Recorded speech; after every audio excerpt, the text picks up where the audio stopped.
কুষ্টিয়া জেলার বেশিরভাগ ফসলের মাঠগুলোতেই এখন সরিষা চাষ করতে দেখা গেছে কৃষকদের। এ জেলার কৃষকরা গত বছরে সরিষার ভালো দাম পেয়েছিল, এ কারণেই এবার সরিষার ভালো দাম পাবার সম্ভাবনা থেকেই কিন্তু তারা সরিষা চাষে ঝুঁকেছেন।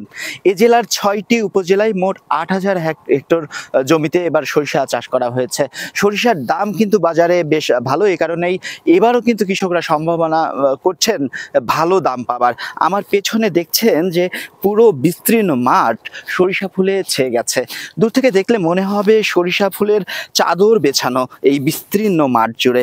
আমরা কিছুক্ষণ আগে কৃষকের সঙ্গে কথা বললাম, তারা কিন্তু বলছিলেন যে গতবার বেশ ভালো দাম পেয়েছিলেন তারা, এবারও সরিষার দাম বাজারে, সরিষার তেলের দাম বাজারে ভালো, এবং এবারও কিন্তু বেশ ভালো ফলন হয়েছে মাঠে, এবং ভালো ফলন হবে বলেও তারা ধারণা করছেন।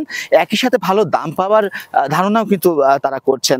আমরা যদি একটু কথা বলতে চাই এখানকার কৃষকদের সাথে, যদি একটু জানাতেন আসলে কেন এবার এত পরিমাণে চাষ হচ্ছে সরিষা এবং কেন আপনি লাগিয়েছেন?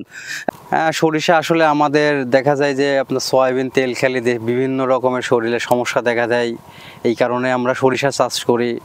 আর সরিষার তেল সোয়াবিনের তেলে অনেক ভালো। আর এবার সরিষা যে পরিমাণ হয়েছে আশা করা যায় আগের তুলনায় অনেক ভালো।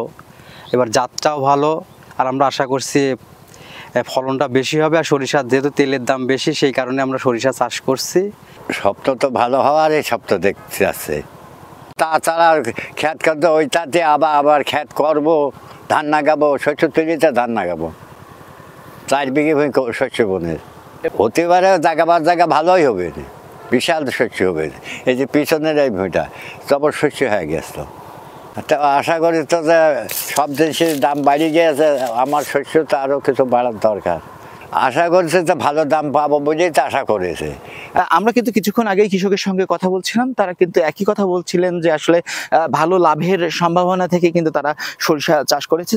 এদিকে কুষ্টিয়া কৃষি সম্প্রসারণ অধিদপ্তরের সঙ্গে কথা হয়েছে, তারা কিন্তু বলছিলেন যে চলতি মৌসুমে যে লক্ষ্যমাত্রা তারা নিয়েছিলেন, অর্থাৎ সরিষার আবাদে যে লক্ষ্যমাত্রা নিয়েছিলেন সেটি কিন্তু ইতিমধ্যেই সম্পূর্ণ হয়েছে, এবং এবার ভালো বীজ রোপণ করাই কিন্তু সরিষাতে ব্যাপক ফলন হওয়ার সম্ভাবনাও রয়েছে।